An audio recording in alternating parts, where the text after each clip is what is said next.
She burst through the ranger station door at dawn like a storm that had learned to walk, wet hair glued to her face, boots caked with forest mud, fingers white around the strap of a broken satchel. And the whole room smelled of smoke and old coffee and the sudden, impossible grief of people who watch miracles and try to house them.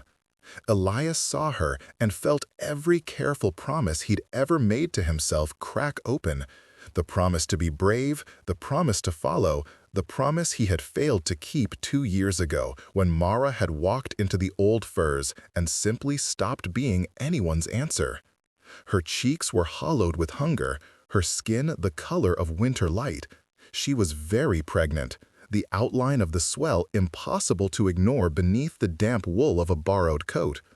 For a moment, Elias could not remember which of them was supposed to ask questions and which of them was supposed to offer answers. He only knew he had his badge and a uniform and a body that had once thought it would go running after her. Wait, before the next revelation unfolds.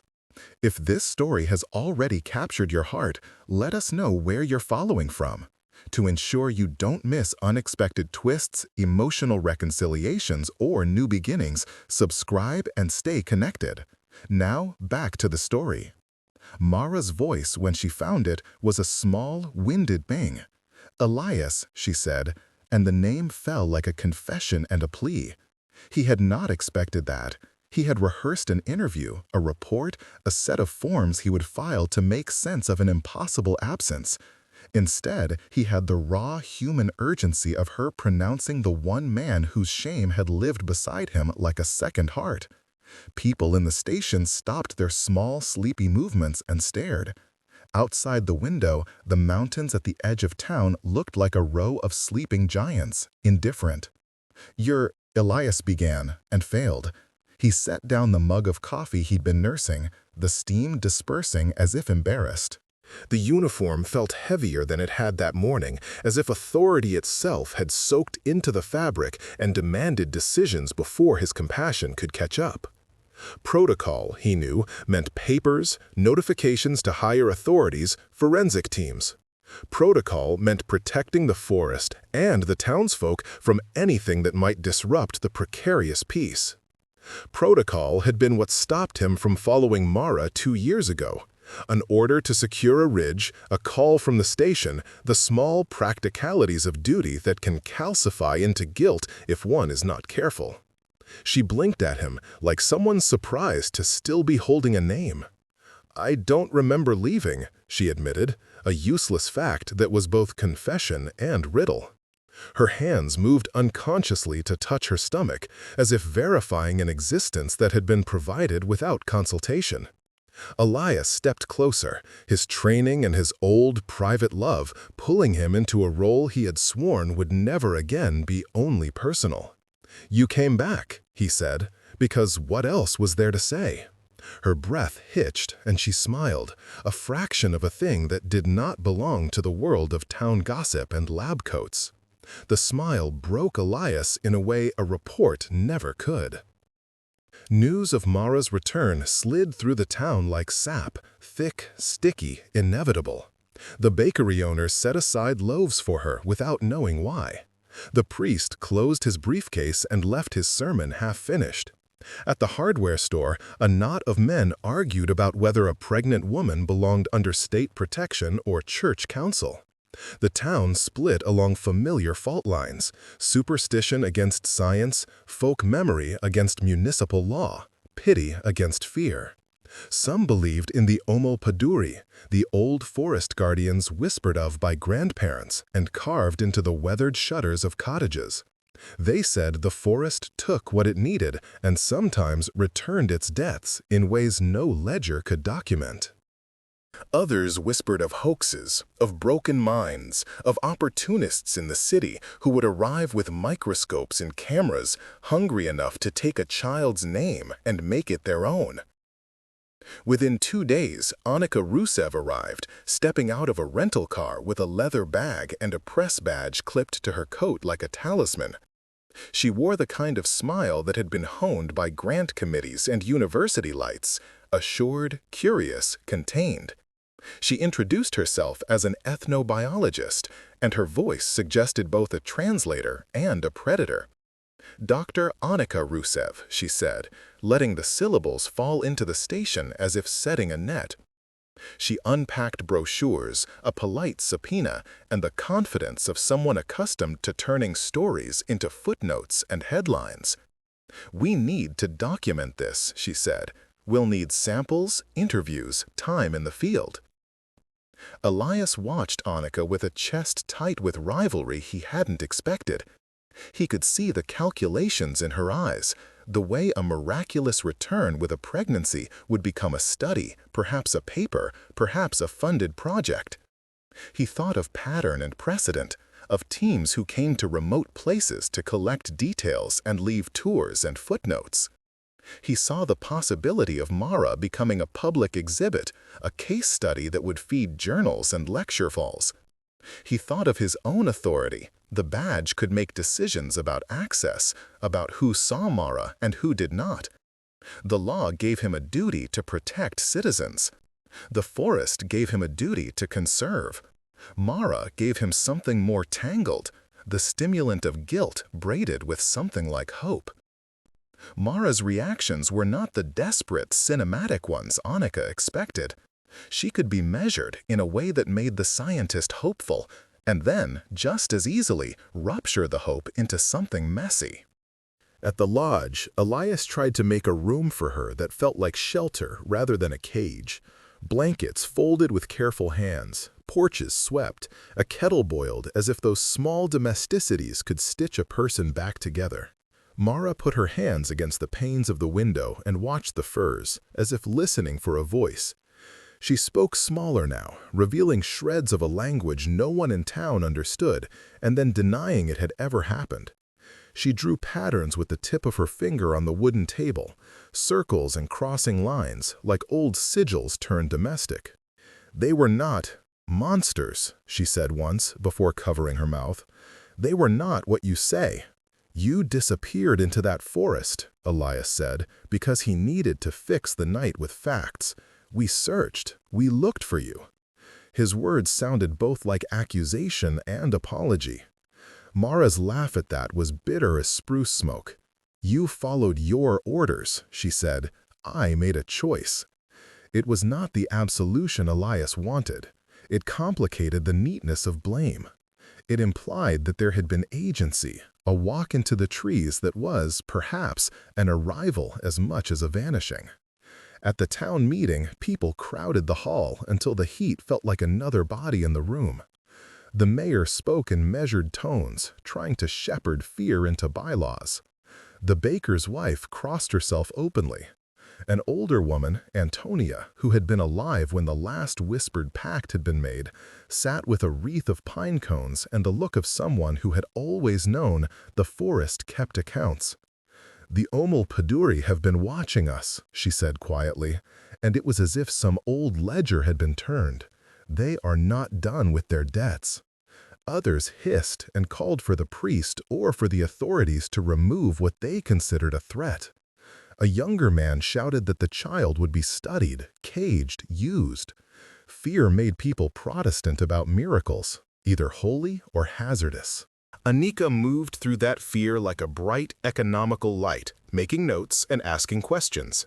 She was polite in ways that smoothed her intrusion and relentless in ways that made those who loved Mara bite their tongues. "We can ensure she has medical care," Annika said in a tone that felt like a contract. "We can determine if there's anything biologically extraordinary here." Her hands were steady when she indicated the forms Elias should sign.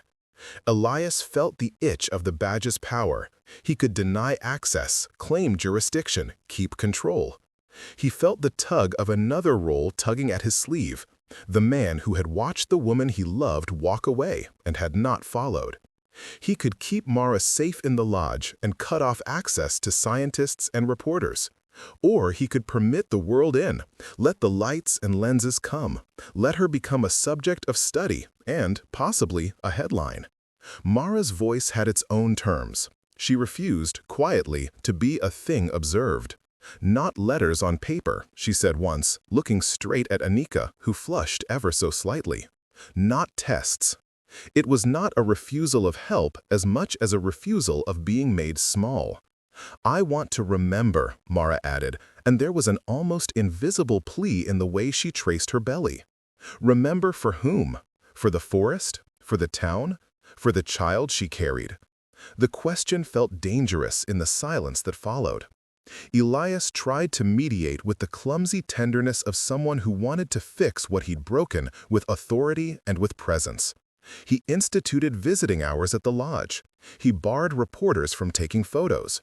He refused initial requests for blood draws without Mara's consent. Each decision felt like an apology and an overreach. The townspeople watched, split and speculative, while Anika's polite professionalism hardened into quiet insistence. She arranged for legal representation, for official permits, for a preliminary exam that would only confirm the health of mother and child. She was very clear documentation preserved truth. Elias, however, could see how documentation could translate into ownership. That evening, a group of villagers gathered near the tree line, candles in tin cans flickering like tiny wards against the dark. They chanted old rhythms that Mara's grandmother had taught them, and they left offerings, loaves of bread, a child's blue mitten on the roots like currency. Antonia, with hands like wrinkled maps, placed a sprig of fir at the boundary and mumbled an admonition to something unseen.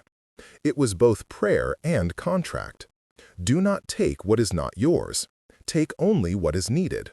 Remember reciprocity. The forest listened. Mara watched from the lodge window, fingers twisting the hem of a blanket, listening to the language that had folded her into disappearance and returned her altered. The dilemma tightened like a noose, and then, worse, like a choice. Elias could hold on to the badge and the uniform and keep Mara within rules that he imagined were armor. Or he could let go of the official scripts and follow the messy human trail Mara's presence carved through town, her silences and her demands. Anika could push forward, using the tools at her disposal to make the unknown legible, or she could recognize the damage knowledge might do when wielded without consent. And Mara, fragile, formidable, pregnant with an impossible future, had to decide whether her story would be made into a ledger or a living thing. The town watched, breath held, as the old ledger of the Omul Paduri and the new ledger of science and law pressed together across a woman's very human body. Elias dreamed that night of the ridge he'd abandoned 2 years ago. The wind that had smelled of wet moss and iron, the hollow ache in his chest that had become a map of what he owed. He woke with the taste of that ridge in his mouth and Mara's name on his tongue like an unfinished prayer. In the morning, the lodge smelled of tea, and the slow, forgiving way sunlight found dust motes and made them holy. Mara sat by the door, knees drawn up beneath her coat, watching the road as if it might vomit up answers at any minute. Anika arrived with a handheld recorder and a notebook, professional calm pitched at the same frequency as curiosity. She had connections, the dean in the city, colleagues who specialized in mythic human contact, a lab that could do things with DNA that Elias didn't want to know. She spoke in terms of protocols, of consent forms, of ethical review boards, and it was maddening how these phrases made everything sound manageable and therefore takeable. "We have obligations," she said softly once, in the kitchen where steam fogged the windows, "to knowledge, to people. If Mara will allow us to document." Mara listened, not indulgent, but not dismissive either. Her eyes were clearer in daylight, like someone emerging from fog. She gestured toward the forest with a fingertip that trembled. "They sing like wind," she said, "but not like the songs you make paper of." It was a critique disguised as poetry. Anika's mouth tightened. She had not expected this, a resistance that was not simply fear, but a different vocabulary for living. "If you refuse all documentation," Anika said, an edge sharpening, "then the story becomes rumor." "Rumor already live here," Elias snapped, and immediately felt the shame of its pettiness. He had become, in 2 days, both keeper and prosecutor. He had drawn lines he could not easily erase. He had promised protection and instead built walls. Mara watched him, not unkindly. She put a hand on his sleeve, an old gesture they had used when there were no rules between them, and love had been neither confession nor contract, but something momentary and entirely theirs. Elias's throat closed. The badge at his belt felt stupid and small. He had built a fortress with paper and ordnance and called it safety. The town's opinion crystallized along personal experience. Mrs. Ionescu, who had delivered half the babies in the valley and held the hard, true faith of midwives, offered to help Mara. "She needs warm bread, soups, someone to know the shape of a body carrying life," Mrs. Ionescu said.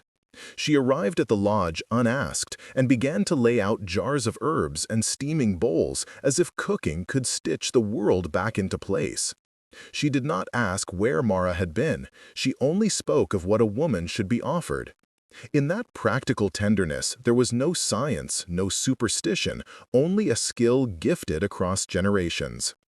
The priest, Father Marius, folded his hands and came with measured words about sin and miracle and the ways God works through mysterious things. He was careful, and his care felt like a scarf thrown around a child's shoulders. He crossed himself when he entered the lodge and asked permission to pray. Mara accepted the hand of religion the way one accepts a glove, willing to place a hand inside but not to be bound. She let Father Marius say a small blessing, and afterwards she laughed softly, almost incredulous. "They call themselves guardians," she said later, voice low, "but they asked me for bread." Rumors escalated beyond the lodge. A teenage boy claimed to have seen a hulking shape at the edge of the pines, its hair like bristles and eyes that reflected starlight. An older man swore outdated maps had once marked a hollow where the Omul Paduri could cross. The sheriff received jittery calls from nearby counties. Annika's emails multiplied with polite insistence from academic journals and networks. The town, which had always been a knot of intertwined loyalties and old bargains, found itself flayed by attention and fear. People who kept offerings at the tree line now widened their circle. Parents pulled children indoors earlier. The forest itself seemed to hush, as if listening.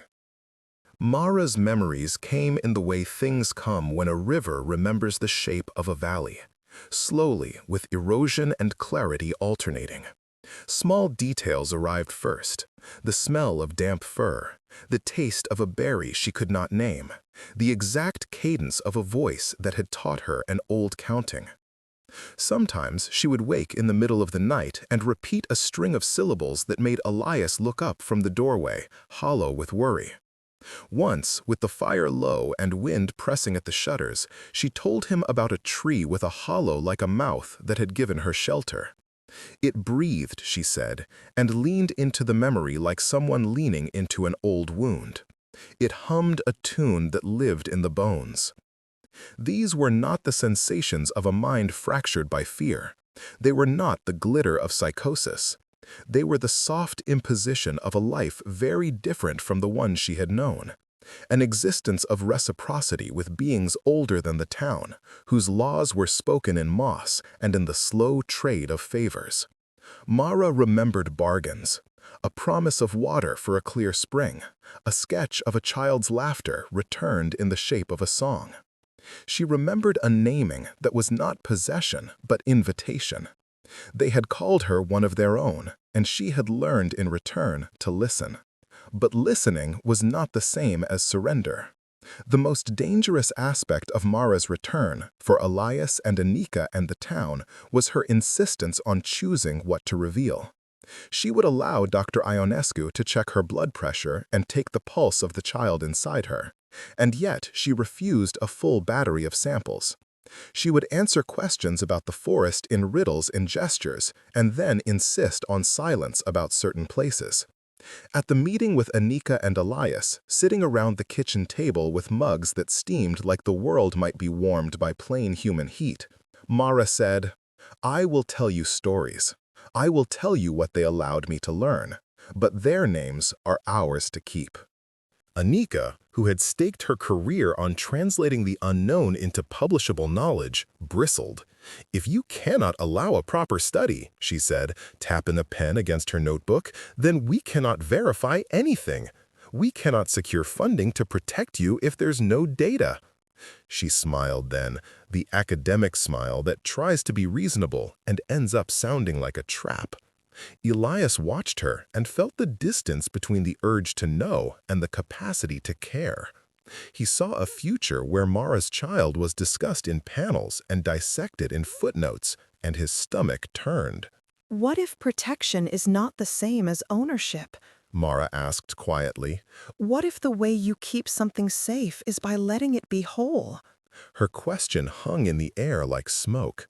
Father Marius, who had stayed for the conversation, folded his hands and said softly that love must be free, or it was not love. Anika's jaw worked. Her training had taught her that knowledge sometimes required extraction. The moral calculus of modern science rarely acknowledged the idea that some things were not meant to be measured, only witnessed. Elias found himself policing access in ways that felt more like smuggling than stewardship. He barred reporters and refused Anika's full demands, but he also authorized a pediatric check and agreed to have a community nurse examine Mara weekly. Each compromise felt like a bartering of souls. At night, when the lodge slept, he walked the perimeter and listened to the road breathe. He imagined the old pact his grandmother had kept, a ledger of pacts and offerings and promises, and how its pages had been tacked into the nights like talismans. He had read the entries as a child and never imagined they would require him to choose between his job and his heart. Mara, in the uneven light between hope and fear, began to teach a few small things to those who would listen. She showed Miss Ionesco how to weave a cradle from willow, insisting that the fibers be left unbleached because the strand remembered the forest's memory. She told Father Marius a story about a river that insisted on being policed by stones, and the priest, who had always loved narratives, found himself listening like a child.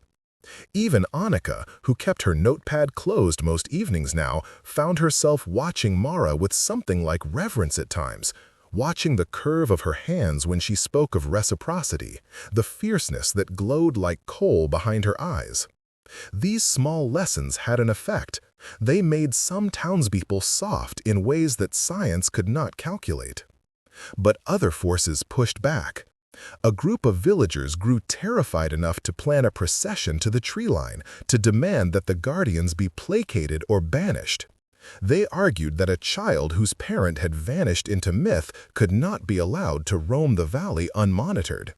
There was talk of petitioning the courts to place Mara under a guardianship until the child was born, to ensure the safety of the community and the child.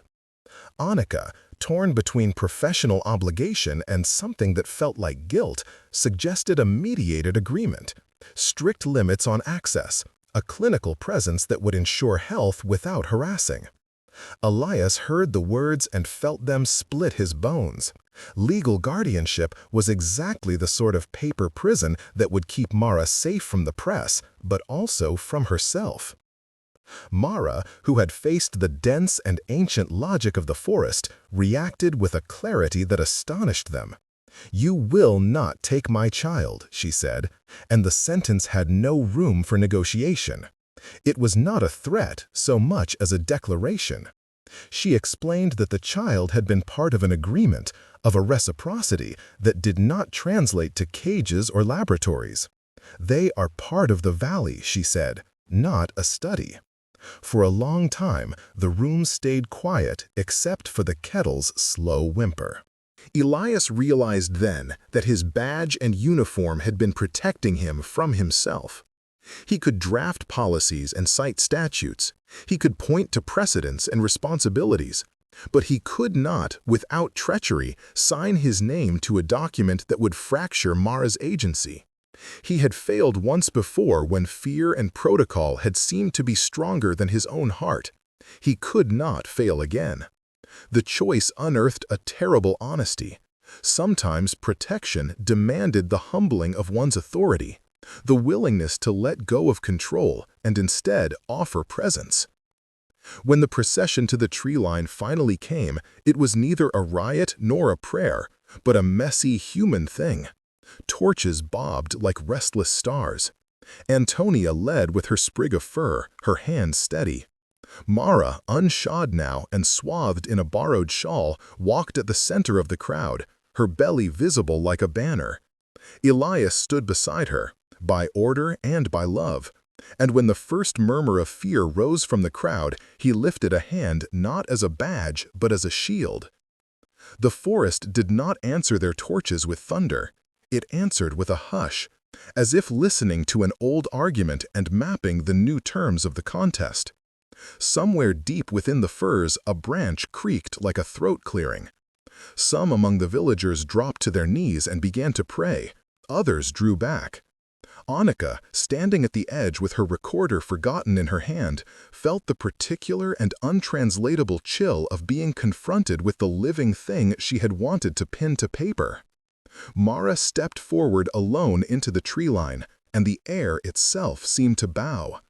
The chant of the villagers fell into a single thread of breath. Elias watched until the firs hid her silhouette, and his own breath became the loudest sound. He felt the town's ledger, and Annika's scrutiny, and his badge's cold weight all press against his chest, demanding a verdict. He understood, in a sudden, precise moment, that his duty was no longer simply to law or to order, but to the act of witnessing a woman who had been given and returned by a living, breathing covenant. When Mara reappeared, 2 hours later, she did not look transformed in the way the town had imagined. She was still the pale, hollowed woman who had walked through their door like a storm. But there was a calm in her that had not been there before, as if the forest had taught her a new grammar for endurance.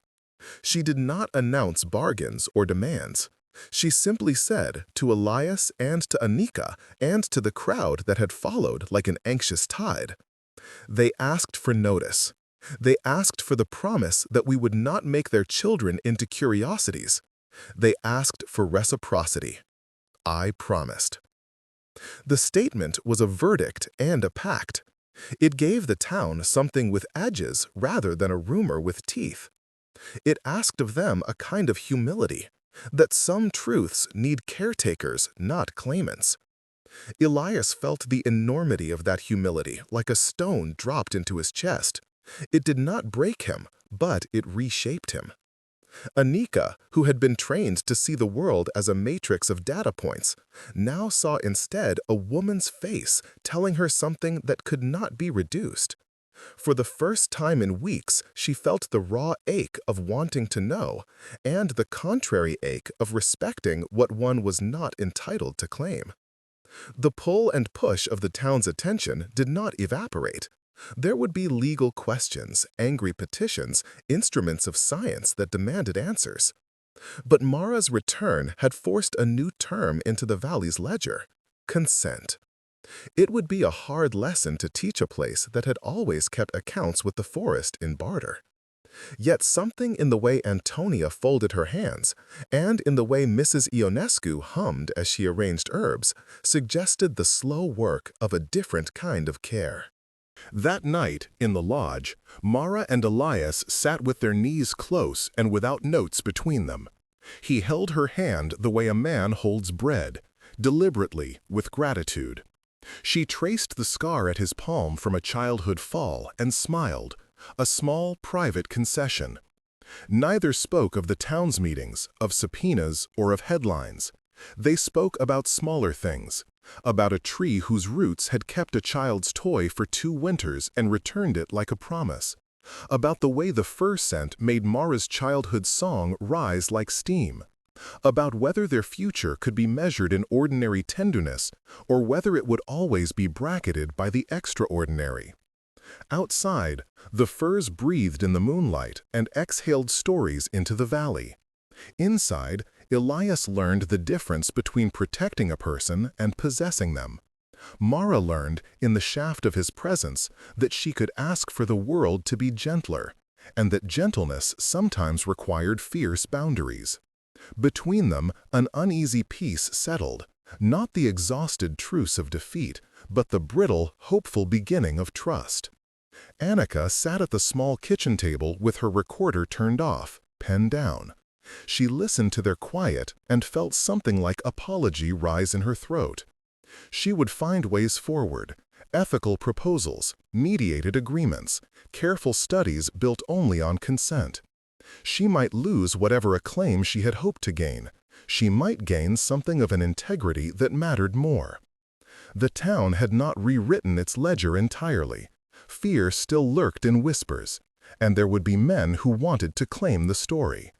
But a new line had been inked across the pages, that a being returned from myth could insist on its terms. And in the heart of the valley, where the forest and the town touched like two nations with a long shared border, that line began to change the map.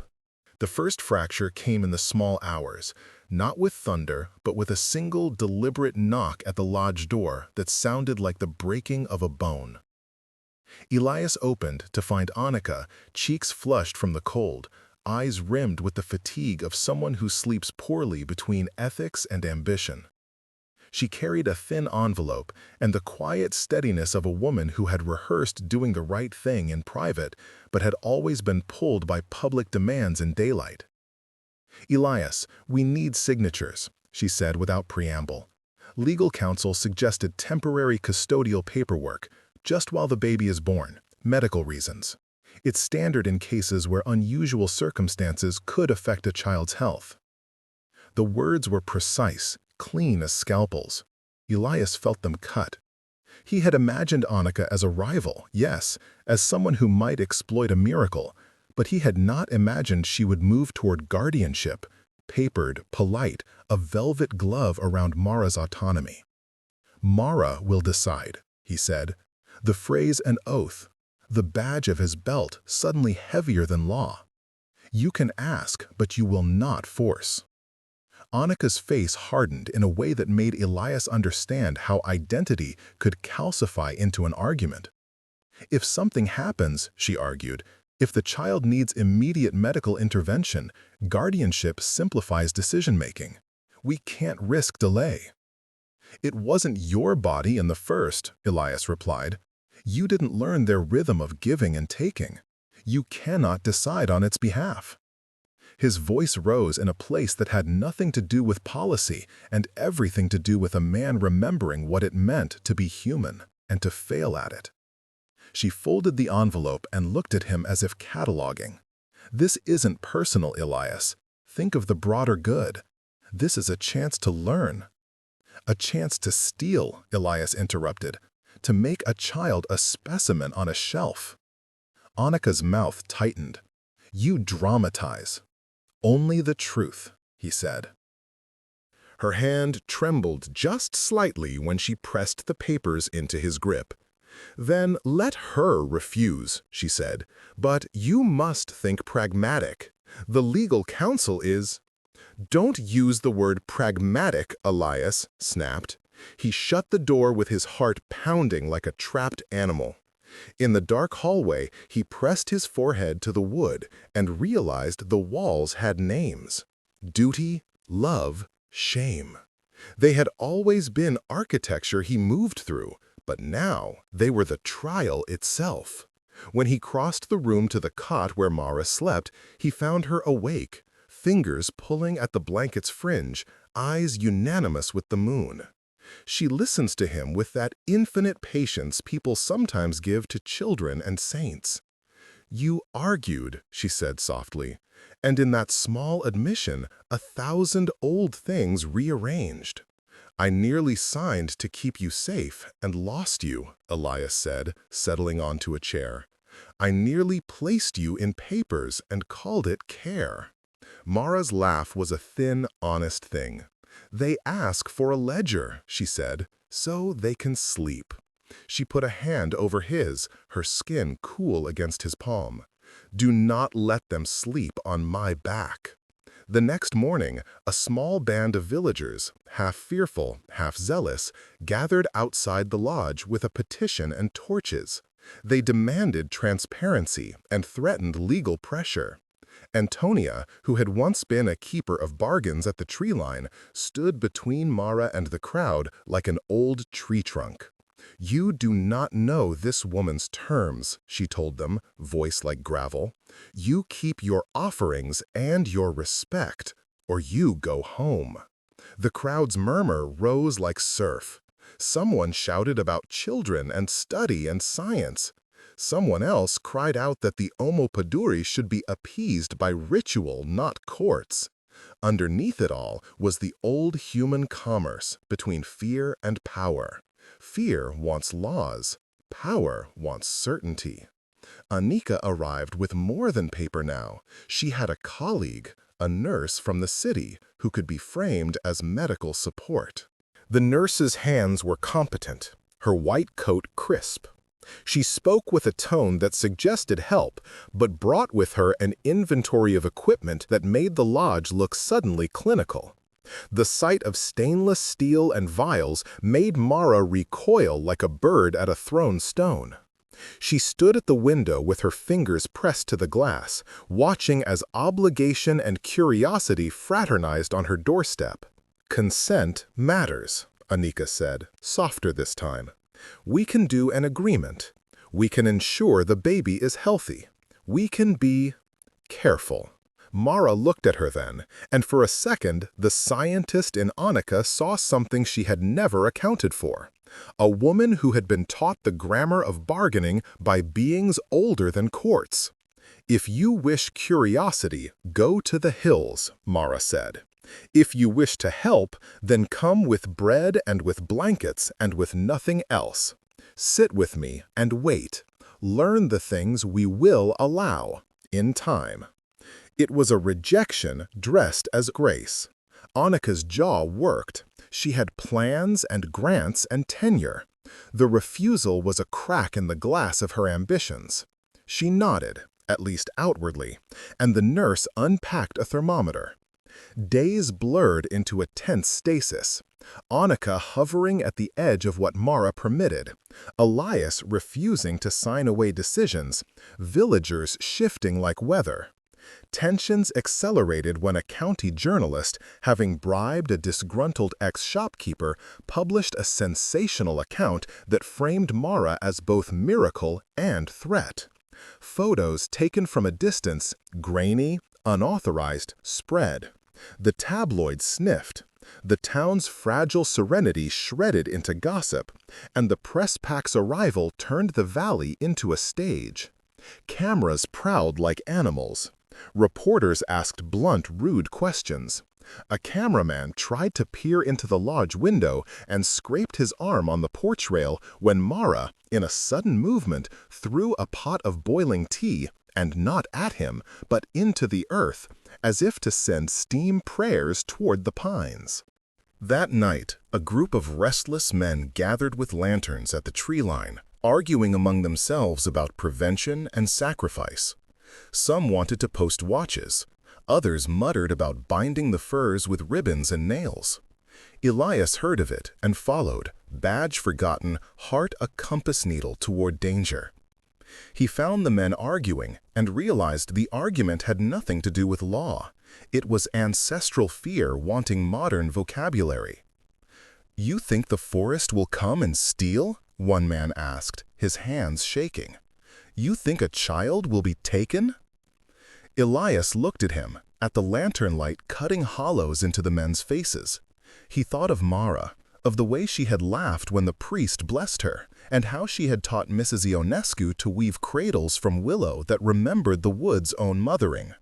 He thought of Anika's neat pen and how it held the potential to translate living things into footnotes. "What it asks is respect," he said, "not display." "But what if it asks more?" the man insisted. "What if the ledger calls for a price?" "Then we talk like humans," Elias said, "not like men with torches." It was a fragile appeal. The men left with resentments nurtured and fears enlarged. News of their meeting leaked. Annika's colleagues, swayed by the tabloid's hunger and the promise of recognition, piled pressure on her to insist on tests. Funders called and asked about cohorts and longitudinal studies. The dean wrote letters about responsibility to the field. The pressure found a wedge in the lodge. One morning, Annika arrived with a court order patchworked from an eager lawyer's understanding and a frightened social worker convinced of the child's risk. The paperwork claimed the baby needed to be under medical guardianship given the extraordinary circumstances. Elias's hands shook when he saw the stamps. He read the language, good intentions, public safety, and realized how law can be made into a weapon of care when wielded by the frightened. Mara refused to sign.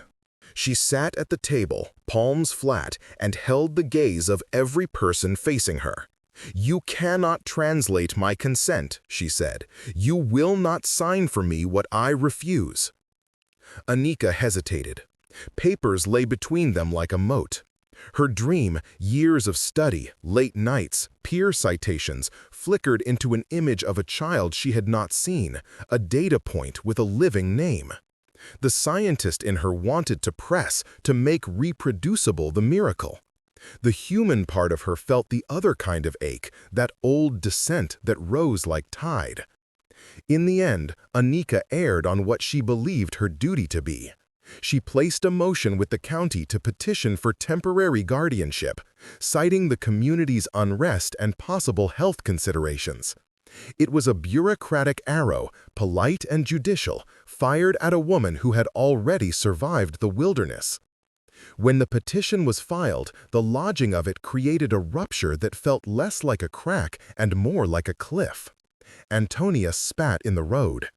Mrs. Ionescu gathered herbs and sang softly, as if to stitch the wound. Elias held Mara's hands and felt the town's ledger grow heavier. For the first time since she had returned, Mara leaned back and wept. Not the controlled tears that used to make Elias feel like a boy who could fix things, but big, raw tears that spilled like rain from a roof failing under snow. "This is why I came back," she said through her tears. "I came back to choose. You are making choices without me." Elias wanted to argue, to point to Annika's mixed motives, to the press, to the fear. Instead, he felt the thinness of his control. He had defended her in so many practical ways that he had forgotten the radicalness of letting a person direct their story. He had thought protection was a spreadsheet of decisions he could authorize. He had not anticipated that protection might be the willingness to be powerless in the face of another's agency. The town split further. A faction rallied behind Annika's petition, fearful and hungry for answers. A smaller but fierce group, led by Antonia and Mrs. Ionescu, vowed to challenge any guardianship in the courts, to push for a model of care that honored promises and recognized pact-based reciprocity. The county clerk dutifully placed the petition in a stack, and its presence began to change how people spoke about Mara and the child she carried. Conversations turned into arguments. Friends found themselves on opposite porches. Mara withdrew into a gray kind of waiting. She walked the lodge rooms and hummed to herself, learning again the measure of her own breath. Elias sat at the table and looked at the badge that sometimes felt like a chain. He thought of his grandmother's ledger, entries in ink and initials, and the bargains that had sat quietly for generations. He understood then, with a grief that was nearly worship, that the ledger had pages they could not read but could only respect. He had to choose where his allegiance lay, with law or with the fragile living subject of love. The act ended, not with resolution, but with a deep, aching crack. Alliances formed and dissolved like waves. Annika's petition had set a legal process in motion. It had forced a structure the town's old bargains did not fit. Elias had defended Mara to the extent of refusing to sign away her rights, but the fight wore at him, hollowing out certainties. Mara guarded her story like a hearth, deciding what to share and insisting daily on her right to decide. The town hummed with rumor and fear, science and superstition, pressing like two hands on opposite sides of a chest. In the dimness before dawn, Elias knelt by the window and watched the firs like patient judges. He thought of the child inside Mara, named not by papers but by breath, and vowed to find a way to protect without possessing. It was a new kind of duty, to stand where authority had been and replace the old scripts with listening. It would demand sacrifice, humility, and the willingness to be wrong. He did not yet know how to begin, only that the ledger would no longer be written by fear or by ink alone. Somewhere in the pines, something shifted as if to answer, and Elias felt, for the first time since she had returned, that the future, terrifying, scandalous, and blessed, was not yet decided. They came for her at dusk with more than petitions. Men with lanterns, a county nurse with clipboards, a lawyer's polite voice on a speakerphone. The lodge smelt of thyme and boiled nettles and worry. Mara stood in the doorway as if the night itself was a thing she could meet halfway. Elias stood behind her like a promise he had to keep, not as a badge, but as a body that remembered how the wind had felt on the ridge when he had failed her before. Anika arrived with the dean's letter folded like a paper knife, eyes raw from sleeplessness. The town's factions pressed forward like weather, some frightened, some sure, all certain their actions were right. Mara listened to the arguments with a patience that turned accusation into a kind of echo she could measure. When the lawyer read the petition aloud, phrases about temporary guardianship and child welfare, Mara's face folded as if someone had pressed cold fingers against her cheek. She did not scream, did not beg. She folded her arms and spoke in a voice that, despite its steadiness, carried the iron timber of things that had weathered pines and kept their shape. "You cannot pledge my child to your ledger," she said. "You cannot pretend that paper will keep the breath inside another body." Anika stepped forward, earnest, the scientist's earnestness now edged with fatigue. "We only want to ensure health," she said. "If anything were to happen during delivery—" "Then wait with bread and hands," Mara interrupted, and the room tightened like a fist, "not with forms and subpoenas." The nurse at Anika's side looked between them, the human part of her wanting to help, the professional part obedient to protocols. Elias thought of hospital corridors and bright lights, and how those lights could turn brave things into exhibits. He saw, too, the look on Mara's face, less terrified than resolute, and he understood that protection, in this case, meant something else entirely. It was then Elias did a thing he had never imagined he would do. He took off his badge and set it on the table between the stacks of legalese and the nurse's clipboard. It made a small clack against the wood, an ordinary sound. The room reacted as if a spell had been broken. People shuffled. Anika's face sharpened with disbelief. Mara looked down at the brass token of his authority as if reading the name of a man she once knew, and then looked at Elias like the world was a hinge and he had just unlatched it. "This is not about law now," Elias said. His voice was low but carried. "I am a ranger because I believe in stewardship. But I am also a man who walked away once because order felt safer than following a trembling heart. I cannot sign anything that will make another person a chapter in someone else's book. If this child needs help, we will bring it. But no guardianship without Mara's consent, not while she breathes." Silence settled with the weight of snow. Some of the town leaned forward, hungry for authority to take away fear.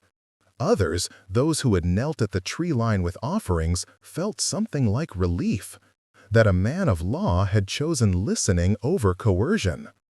Antonia, who had watched the world in timbers and moss, stepped up and touched Elias's shoulder. "You have a ledger of your own to keep," she murmured, and in her voice was the memory of bargains honored. Anika's hands trembled when she pocketed the folded petition. Her career, the grants, the lectures, everything she had built tangled in her chest like nets. She had come to classify, to know how to speak the language of study and safety, and yet she found herself confronted with a truth she could not reduce to data without violence. For the first time in weeks, she felt the raw ache of being human before being scholar. The decision she had rehearsed turned slippery. "What if we create a consent framework?" she said finally, because she needed a way to keep both hands on her hopes. A careful agreement, negotiated now with legal counsel present, but no guardianship, Mara said. No taking without asking. You may sit, you may watch, you may be at the threshold with bread and a hand, but you will not make our child an exhibit. The lawyer muttered about contingencies and liability. The dean left a voicemail that sounded like disappointment. The crowd outside moved like surf, some buzzing with approval, others with fury. The county clerk's ink would not appear and disappear on command. The ledger of law was a slow animal. Elias knew, in the bones he had broken as a younger man, that sometimes courage looked like refusing the obvious route. He thought of the ridge, of vows left where moss now pressed them flat, and he understood that sacrificial choice might demand more than paperwork. It might demand the undoing of his own easy certainties. Mara and Elias stepped into the night together, leaving the lodge's single lamplight behind. They walked the path that led to the tree line, her steps steadier than he imagined, his heart loud as a drum. The villagers watched, torches bobbing, as if the two of them were actors in a play whose script had been lost. At the boundary where fur met clearing, Mara stopped and turned. She put her hands on Elias's face as if measuring the distance he had traveled. "You can walk away again," she said, and there was no accusation in it, only truth. "You can put your badge back on and let the forms run." He did not answer immediately. He thought of the ledger he had kept. Calluses counted as debts, promises stored like flour. He thought of the shame that had kept him still 2 years ago, and how its echo had almost cost him her. He had the choice now to choose the small, painful route, to give up some professional comforts and publicly refuse guardianship when asked, to be ridiculed by colleagues, to risk his job, perhaps to be written up in reports. He had the option to be safe and cowardly, to let the machinery of law hum his way into a morally sterile protection. Elias reached for the badge on the table where he had left it, and with a deliberate motion that felt like prayer, he tucked it into his pocket. "I will stand with you," he said simply, "not to guard you from your choices, but to guard your right to make them." Mara's mouth curved into a sad, luminous thing. She rested her forehead against his. In the hush of the firs, where breath met bark, the forest answered with a long, low sound like a breath of approval or a tide. It was not thunder, it was acknowledgement. In the periphery, Antonia began to hum an old chant, and the villagers softened, their torches lowering like tired sentries. The next hours were a blur of fierce negotiations that felt less like law and more like communion. Elias and Anika brokered an agreement, medical monitoring with full consent, a designated midwife from the valley, a clause that forbade transfer of samples without consent, and a community oversight circle composed partly of those who kept offerings at the boundary. Anika insisted on an ethical review. Mara insisted on veto power over any public disclosure. The nurse agreed to a compromise, to be present as support, not as a sole arbiter. The lawyer, seeing the community's ire and the badge's absence, withdrew the guardianship petition for the time being, promising to reconvene under terms all parties signed. It was the smallest, most fragile treaty, paper-thin and human. When the agreements were written, Mara signed with a hand that trembled but did not flinch. Anika signed as well, not with the triumph she had expected, but with a dampness in her eyes that tasted of realignment. Elias signed last, and felt the act stitch a new kind of courage into him. The paper would not end curiosity. It would not alter fear. But it codified a crucial thing: consent. It placed the ledger of the town next to the ledger of the forest, and insisted the two be read together. After the bargaining, something tender and dangerous unfolded. There in the soft light of the lodge kitchen, with mugs damp from hand-washed warmth, Elias did a thing that had been overdue. He admitted to Mara, with words that had been lodged in his throat like stones, what he had felt in the years he watched her leave. He told her of the ridge, of the way his chest had hollowed when her steps stopped, of the shame that had been heavier than his uniform. He did not make excuses. He offered a reckoning and a promise that he would follow this time, not because duty ordered him, but because love did. Mara listened, her hand warm in his, her thumb drawing small, fierce circles against his knuckle.